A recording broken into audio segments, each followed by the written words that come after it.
Dear Patriots, before the news starts, please subscribe to our patriotic channel by clicking the subscribe button. Give us a thumbs up to this video. Don't forget to leave your opinion below in the comments section. Share the news on Facebook and Twitter so your friends see it. Thank you. Right after resigning, Trump just gave Sheriff David Clarke the best job of his life. Just hours ago it was announced that Sheriff David Clarke was resigning from his job in Milwaukee County, but nobody knew why. Well, now we do. Thanks to two anonymous sources talking to Politico, the new rumor is that President Trump is expected to name Sheriff Clarke to a major position in the White House. Wow. That would be a huge job. Even if he is not the new Secretary of Homeland Security, there are plenty of major jobs for a tough cop like Sheriff David Clarke. When asked directly about the new job, Clarke simply responded, "I'll talk about my future plans next week." The rumor from the two sources is that Trump is going to give Clarke a position that will not need Senate confirmation. To be fair, those Senate things can take months with the obstructionist Dems. This will also be the second time Trump has offered Sheriff Clarke a job. Back in June, Clarke was offered a position in the Department of Homeland Security. However, at the last minute, Clarke turned it down. Looks like he finally changed his mind. Let's help give Sheriff Clarke the warm welcome he deserves by sharing this everywhere as soon as possible.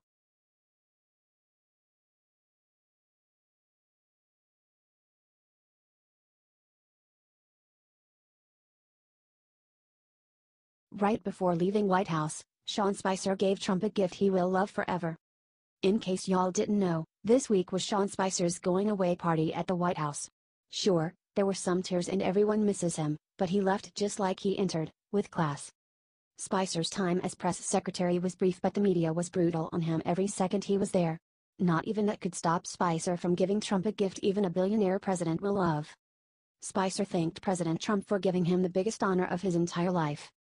In a final goodbye email to all his friends at 1600 Pennsylvania Avenue, Spicer wrote, "It has been the honor of a lifetime to serve the President and the American people as the White House press secretary. I especially want to thank the President and the First Lady for their support during my tenure and for giving me this opportunity. Walking into the White House every day is a privilege that few in our country experience, and I am grateful for it." What a beautiful sentiment from a great man who will be sorely missed. He didn't just stop at the President, either. Spicer took the time to thank all the people out there important to him and even sign off with elegant words. "I would not have been able to do my job without the amazing team the President has assembled, especially the dedicated members of the communications, digital and press teams. I also am eternally grateful to the countless additional staffers who support the White House daily, including the service members of White House Military Office, the Secret Service, the residence staff, and so many other talented individuals. As I sign off this email address for a final time, I want to say thanks. I am proud to have worked with each and every one of you. Amen, Mr. Spicer. America appreciates your years of service and wish you the best to come. Help spread the well wishes to all by sharing this with all your friends and fam."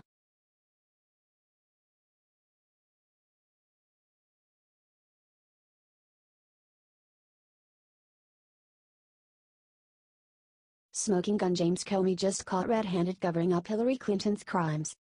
This is a real smoking gun, y'all. It turns out that former FBI Director James Comey did something sickening to cover up Hillary Clinton's email crimes, and Obama totally hid it. James Comey drafted his announcement to close Clinton email case before he ever even interviewed Hillary. That's right. Director Comey decided he was going to say that Hillary was extremely careless instead of a criminal before he ever even finished his investigation. The new transcripts reveal that James Comey sent the draft of his closing statements for Hillary Clinton's email investigation in late April. However, the investigation was not completed until July. Now, couple this with the fact that Comey was pressured by former Attorney General Loretta Lynch to call the criminal investigation a matter and the secret meeting that Bill Clinton had on the airplane with AG Lynch, and tell me there is not something here. The next question is simple: should James Comey be held accountable for obstruction of justice while serving as FBI director? It looks like both Senators Chuck Grassley and Lindsey Graham thinks it's time to take real action against Comey. They released the story to the public, not as anonymous, and they wrote a very angry letter to the new FBI Director Christopher Wray about it. Conclusion first, fact gathering second, that's no way to run an investigation. The FBI should be held to a higher standard than that, especially in a matter of such great public interest and controversy. This is a very serious charge, y'all. James Comey may have acted as FBI director under the directions of Obama to assist Hillary Clinton in a presidential election. Help get this shared everywhere and let's show Trump it's time to take them down.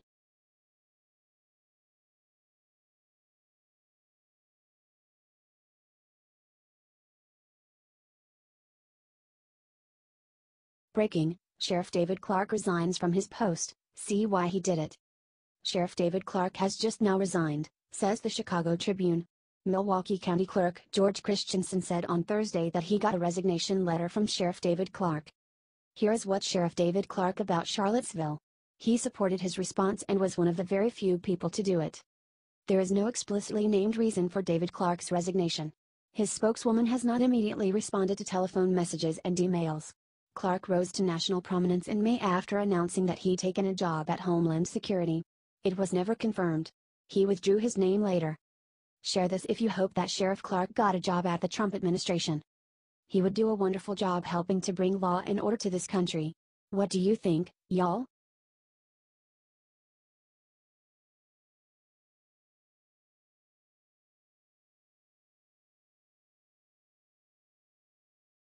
He's a saint. Trump just gave something unthinkable to Hurricane Harvey victims.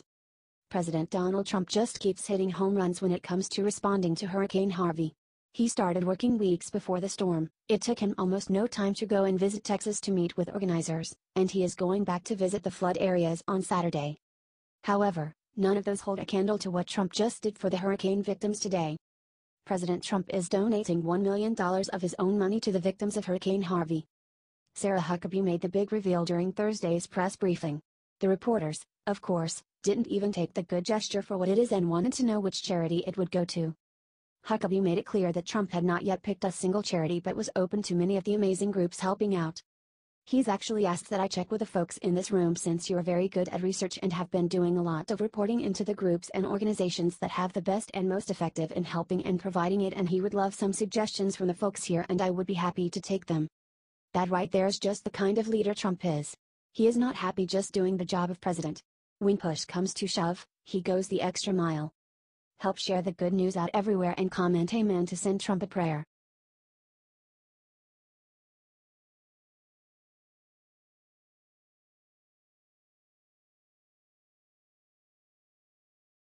Terminator Trump hit Vladimir Putin seconds ago in surprise move no one saw coming. The Trump administration just retaliated against Russia and forced the closure of U.S. diplomatic locations and required Russia to close several posts in American cities. The State Department warned of a downward spiral in relations and announced today that Russia would need to close down its consulate general in San Francisco and its chancery annex in Washington, D.C., and the consular annex in New York City, according to Fox News. These closures will need to be accomplished by September 2, said State Department spokeswoman Heather Nauert. This decision was implemented after Russian President Vladimir Putin kicked out 700 U.S. diplomats, after Trump signed Russian sanctions into law.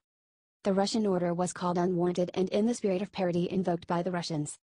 With this action, both countries will remain with 3 consulates each. While there will continue to be a disparity in the number of diplomatic and consular annexes, we have chosen to allow the Russian government to maintain some of its annexes in an effort to arrest the downward spiral in our relationship. Nauert said that she hopes we can avoid further retaliatory actions by both sides and move forward to achieve the stated goal of both of our presidents: improved relations between our two countries and increased cooperation on areas of mutual concern. Do you think we should have done this to Russia? Are we going down a pathway to war? Share this if you are mad that the media has forced Russia and the US on a path to war. Screw the media. They are the enemy of the American people.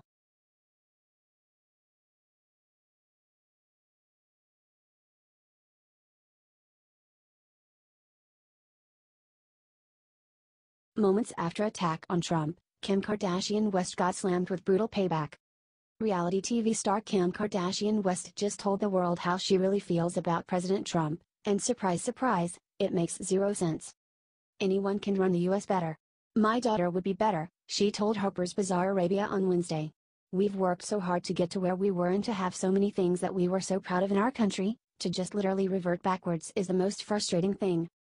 In case you weren't aware, her daughter is 4 years old. Which essentially means Kardashian West would prefer no one run this country and we just give up completely. Every single day when you can't really believe what's going on, the next day is something else even more crazy and tragic, she said. It's really scary, the world that we're living in now. And when you did feel safe at home, now with Trump in presidency you just don't feel safe anymore. Last time I checked, the most recent tragedy hitting our country was a hurricane. Something our president clearly has no control over. But despite Kardashian West's downright silly claims, she couldn't stop the real surprise from coming out just moments after. As it turns out, Kim's husband, rapper Kanye West, publicly stated that if he had voted at all in November, it would have been for President Trump. But West didn't stop there. The rap mogul set up personal meetings with the then president-elect in December and posed for photos with him in the Trump Tower lobby. West tweeted about how he'd met with President Trump to discuss multicultural issues, including bullying, supporting teachers, modernizing curriculums, and violence in Chicago. But Kim wasn't finished eating crow. Not only did her husband stand with Trump, but it was revealed that Caitlyn Jenner also pushed Kardashian West to vote for Trump. Maybe Kardashian West should just admit she only cares about headlines and really knows nothing about how a nation is led. She couldn't offer a single example of these crazy and tragic events being directly caused by President Trump or his administration, and could only offer a silly nonsensical jab. Celebrities need to jump off the leftist bandwagon and use their exposure and popularity for something positive.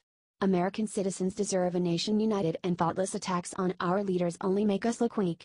If you're sick of these uneducated celebrities and want them drained with the rest, share this with the world, y'all, and show how much louder we can be. Source: thehill.com.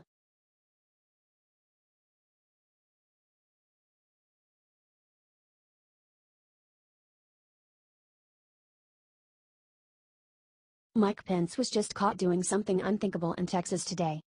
Mike Pence is not just a vice president or simply a running mate for Trump. Pence is a good man with a good heart who loves America more than he could ever express with words. That's why he decided instead he would fly to Rockport, Texas today, a town destroyed by Hurricane Harvey, put some gloves on, and clean it up himself. See? Now that right there is what I am talking about. Pence doesn't just go the extra mile for people, he goes the full 5 miles with a smile. However, his mission in Rockport was not only to help clean up dead trees. He also brought a very special message from President Trump for all the people of Texas to hear. I called the president on Air Force 2 this morning. I asked him what he wanted me to tell you. And he just said, tell him we love Texas. That's right. The Trump administration loves the great state of Texas, and they are not alone. All of America is send our thoughts, prayers, money, food, clothes, and everything else we can to help the people of a great American state who is suffering greatly right now. Help show Texas that our whole country, from sea to shining sea, has their back, and we will get them out of this terrible situation.